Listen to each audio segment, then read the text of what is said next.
नमस्कार. आज आपण बनवणार आहोत आवळ्याचा मुरब्बा किंवा मोरवळा. आता आवळ्याचा मुरब्बा बनवण्यासाठी लागणारे साहित्य फारच सोपं आहे.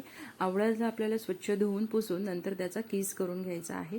त्यानंतर आपण इथे घेतलेला आहे गूळ, 1 किलो गूळ आणि 1 किलो आवळे आणि थोडेसे आपण घेतले आहे दालचिनीचे तुकडे आणि विलायची पावडर किंवा तुम्ही विलायचीचे दाणेही वापरू शकता.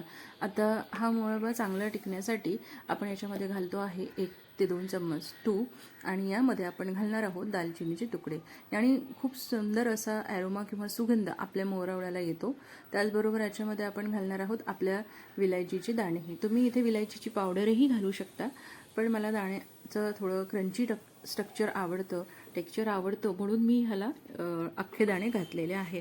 हा जो आपला आवळाचा मुरब्बा किंवा मोरवळा म्हणतात काही ठिकाणी, हा अत्यंत पौष्टिक आणि बाहेरून कुठलेही च्यवनप्राश मुलांना न देता आपल्या घरच्या घरी याला आपण फार सुंदर प्रकारे बनवू शकतो. अत्यंत आरोग्यवर्धक पौष्टिक असा हा आपला आवळ्याचा मुरब्बा आपण आज बनवणार आहोत.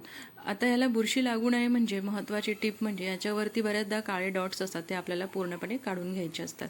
आता आपला हा परतून झालेला आहे. आता आपण ह्याच्यामध्ये गूळ घातलेला आहे. याला छान एक मीडियम फ्लेवर सारखं ढवळत फिरवत राहायचं आहे, कारण हा कुठेही लागता कामा नये. तर याला साधारण ही प्रोसेस करण्यासाठी 20 ते 30 मिनिटं लागतात आणि सर्वप्रथम याला झाल्यानंतर पाणी सुटायला लागतं. तुम्ही बघू शकता. आता ह्या स्टेजला अजून आपल्याला 5 मिनिटं शिजवून घ्यायचा आहे, कारण मोरवळा हा चांगला शिजला तरच तो वर्षभर टिकतो, नाही तर बऱ्याचदा बुरशी वगैरे लागण्याचा प्रॉब्लेम होतो. तर छान असं याचं टेक्स्चर, सुगंध आणि तुम्ही बघू शकता किती सुंदर असा हा आपला आवळ्याचा मुरब्बा तयार आहे. आता तुम्ही बघू शकता यातलं पूर्णपणे जो गूळचं पाणी जे झालं होतं ते बऱ्यापैकी आता शोषून घेतलेलं आहे. ह्याला तरीही आपल्याला सारखं ढवळत राहायचं आहे, म्हणजे सगळीकडून आवळा शिजायला हवा. याला आपण उपवासालाही खाऊ शकतो. जर तुम्ही दालचिनी वगळली तर उपवासालाही आपण खाऊ शकतो. मुलांना ॲज अ च्यवनप्राश म्हणूनही देऊ शकतो. आणि सगळ्यात महत्त्वाचं म्हणजे ह्यानी आपले केस, त्यानंतर त्वचा पूर्ण अमृत गुणी असा हा आवळा आहे. आता आपला मुरब्बा तयार आहे बघा. आता याला थोडं पाणी आणि थोडं घट्ट आहे.